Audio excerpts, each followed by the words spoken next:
दोस्तों, आप सबका एक नए वीडियो में स्वागत है।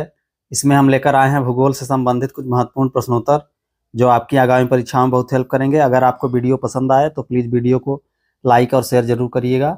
तो चलिए शुरू करते हैं। आज का पहला प्रश्न है, व्यापारिक स्तर पर किया जाने वाला विभिन्न प्रकार के फलों का उत्पादन कहलाता है। Option A apiculture, option B silviculture, option C horticulture, option D mariculture. इसका सही उत्तर हो जाएगा ऑप्शन सी हार्टिकल्चर।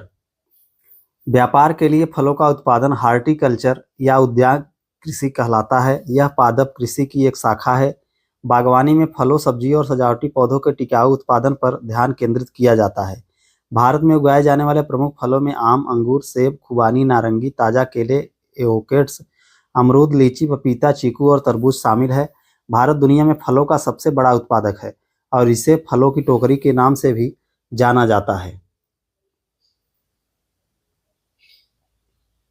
अगला प्रश्न है, बागानी कृषि व्यापक है। ऑप्शन ए नील नदी घाटी में, ऑप्शन बी कैरिबियन क्षेत्र में, ऑप्शन सी कैलिफोर्निया में, ऑप्शन डी मिसिसिपी घाटी में।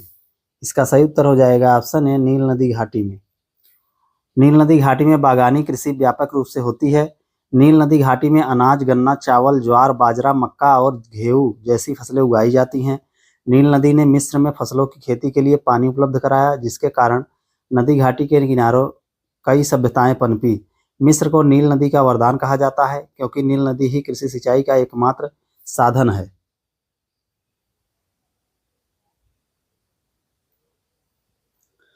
अगला प्रश्न है, कुजबास कोयला क्षेत्र निम्नलिखित में से किस राज्य में स्थित है। ऑप्शन ए रूस, option B Kazakhstan, option C Poland, option D Ukraine. इसका सही उत्तर हो जाएगा ऑप्शन ए रूस। कुजबास कोयला क्षेत्र रूस में स्थित है। यह रूस के सबसे बड़े कोयला खनन क्षेत्रों में से एक है। यह दक्षिण पश्चिमी साइबेरिया में टाम नदी के बेसिन में है। इस क्षेत्र में कोयले का निक्षेपण अनुमानित रूप से 725 बिलियन टन है।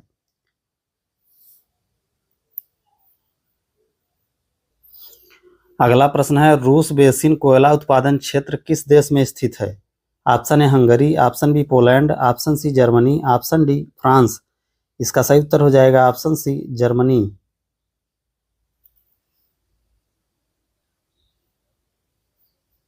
अगला प्रश्न है, ढाका प्राचीन काल में किस लिए प्रसिद्ध था। Option A jute, option B मलमल, ऑप्शन सी हीरा, ऑप्शन डी चावल। इसका सही उत्तर हो जाएगा ऑप्शन बी मलमल।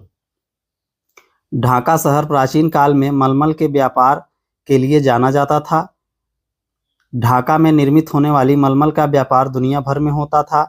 मुगल सल्तनत के दौरान 17वीं सदी में इसे जहांगीर नगर के नाम से भी जाना जाता था।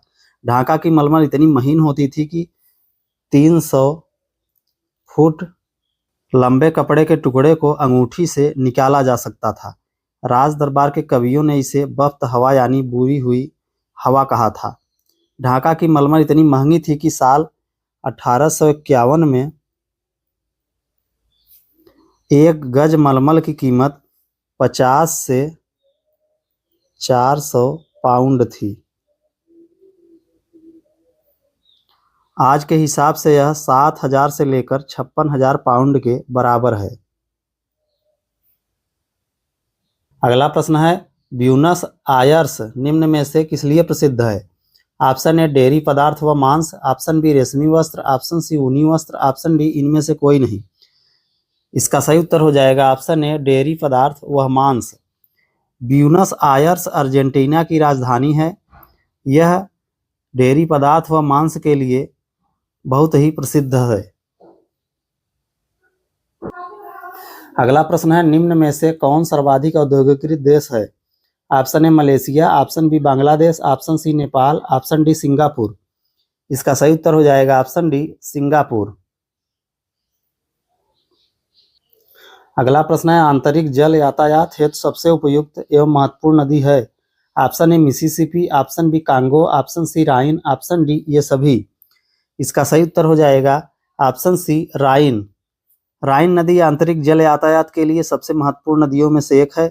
यह नदी यूरोप के कई देशों से होकर बहती है और व्यावसायिक दृष्टि से बहुत अहम है। राइन नदी से अंतर्राष्ट्रीय व्यापार होता है और यह दुनिया की व्यस्त व्यापारिक नदियों में से एक है। अगला प्रश्न है, निम्नलिखित में से किस महाद्वीप में आंतरिक जलमार्ग का सर्वाधिक विकास हुआ है? ऑप्शन है दक्षिण अमेरिका, ऑप्शन बी उत्तर America, option C Asia, option D Europe. इसका सही उत्तर हो जाएगा ऑप्शन है दक्षिण अमेरिका। दक्षिण अमेरिका में आंतरिक जलमार्गों के विकास हुआ है। इसकी वजह है कि यहाँ की स्थलाकृत अपेक्षाकृत समतल है और पानी की अच्छी उपलब्धता है। हालांकि यहाँ के जलमार्गों की पूरी क्षमता का अभी तक पता नहीं लगाया जा सका है।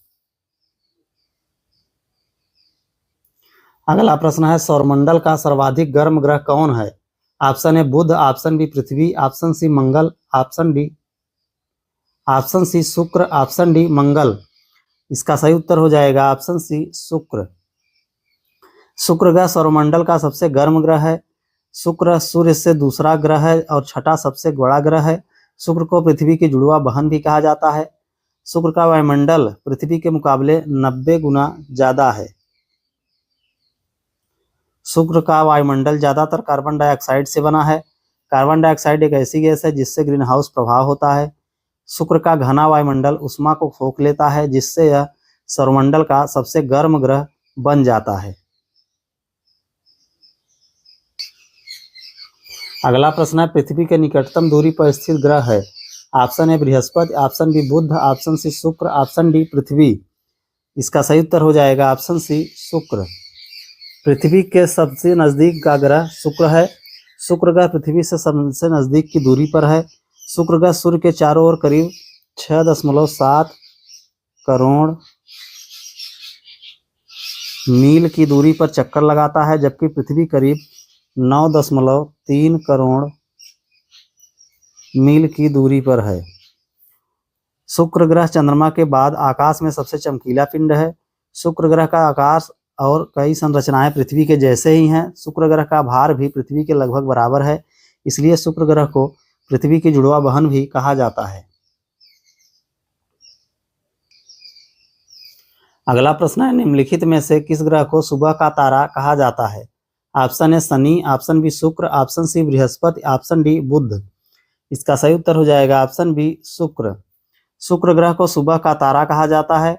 शुक्र ग्रह को भोर का तारा और संध्या का तारा भी कहा जाता है। शुक्र ग्रह सूर्य के बहुत करीब है और अन्य ग्रहों के विपरीत आकाश में इसकी संरेखण के कारण इसे तारा भी कहा जाता है। शुक्र ग्रह सभी ग्रहों में सबसे चमकीला है। शुक्र ग्रह शाम के समय आकाश में दिखाई देने वाला पहला खगोलीय पिंड है और सूर्योदय के समय आकाश से गायब होने वाला आखिरी पिंड है। शुक्र ग्रह को प्रेम का प्रतीक भी माना जाता है।